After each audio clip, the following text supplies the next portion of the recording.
کہتے ہیں کہ ایک دفعہ ایک آدمی بیمار ہوا اور وہ ایک حکیم کے پاس گیا، اسے کہتا ہے کہ مجھے چیک کر کے مجھے کوئی دوائی دو۔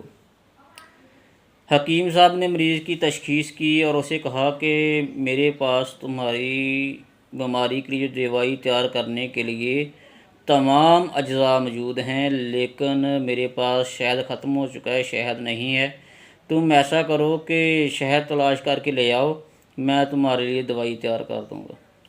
تو وہ حکیم صاحب کیا کرتے ہیں، اس آدمی کو ایک چھوٹی سی ڈبی دیتے ہیں، جی لے جاؤ اور اس میں شہد تلاش کر کے لے جاؤ تاکہ میں تمہاری دوائی تیار کروں۔ تو وہ آدمی ڈبی لے کے نکلتا ہے باہر شہد تلاش کرنے کے لیے۔ وہ دار دار جاتا ہے، شہد تلاش بھی کرتا ہے، اسے شہد نہیں ملتا۔ وہ جنگلات میں بھی جاتا ہے، اسے کہیں شہد نظر نہیں آتا۔ تو پھر اسے کسی نے کہا کہ تم ایسا کرو، تم محمود غزنوی کے دربار میں جاؤ، تمہیں وہاں سے شہد مل جائے گا۔ وہ آدمی پھرتا پھرتا جو ہے وہ چلا جاتا ہے محمود غزنوی کے دربار میں، وہاں پہ جا کے دستک دیتا ہے۔ جو ہی دستک دیتا ہے، اس کا پہرے دار جو ایاز تھا وہ باہر نکلتا ہے، اس سے پوچھتا ہے ہاں بھی مانگنے والے کیا مسئلہ ہے تجھے؟ وہ کہتا ہے مجھے شہد چاہیے۔ وہ ساتھ چھوٹی سی ڈبیا جو ہے وہ بھی ایاز کو پکڑا دیتا ہے۔ ایاز کہتا ہے تم جہاں پہ کھڑے ہو جاؤ، میں بادشاہ سلامت سے اجازت لے کر تمہیں جو ہے وہ شہد فراہم کرتا ہوں۔ تو وہ ایاز جو ہے وہ خادم جو تھا محمود غزنوی کا، وہ محمود غزنوی کے پاس جاتا ہے، اسے وہ ڈبیا دیتا ہے اور ساتھ کہتا ہے کہ باہر ایک آدمی آیا ہے، دیکھنے میں وہ محتاج سا لگ رہا ہے اور شہد طلب کر رہا ہے۔ تو محمود غزنوی کہتا ہے تمہارے ہاتھ میں کیا؟ کہتا ہے ڈبیا ہے، اس نے دی ہے مجھے، اس میں شہد وہ مانگ رہا ہے۔ تو اس پہ محمود غزنوی کہتا ہے اس ڈبیا کو سائڈ پہ رکھ دو، اس کو 3 بڑے ڈبے جو ہے شہد کے دے دو۔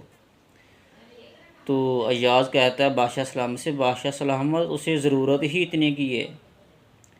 تو اس پہ بادشاہ سلامت کہتے ہیں وہ محتاج اور کمزور ہے، وہ اپنی ضرورت کے مطابق مانگ رہا ہے، ہم تو بادشاہ ہیں، ہم اپنی عنایت کے مطابق دیں گے۔ میں تمہیں کہہ رہا ہوں اسے 3 بڑے ڈبے شہد کے دے دو۔ لہٰذا اس کے جو ہے 3 ڈبے شہد کے اس محتاج کو، بیمار کو دے دیے جاتے ہیں اور وہ لے کے چلا جاتا ہے۔ جہاں پہ یہ بات کہنے کا مقصد یہ ہے کہ اللہ تعالیٰ کی ذات جو ہے وہ دینے میں کمی نہیں رکھتی، جو ہمارے مانگنے میں جو ہے وہ کمی رہ جاتی ہے۔ اللہ تعالیٰ کی ذات کے جو خزانے جو ہیں وہ بڑے بڑے ہیں، لیکن ہمارا جو مانگنے کا جو انداز ہے وہ ٹھیک نہیں ہے، لیکن وہ ذات جو ہے وہ قادر مطلق ہے۔ اس لیے تو اللہ تعالیٰ قرآن پاک میں کہتا ہے ادعونی استجب لکم، تم دعا کرو میں تمہاری دعا کو جو ہے وہ قبول کروں گا۔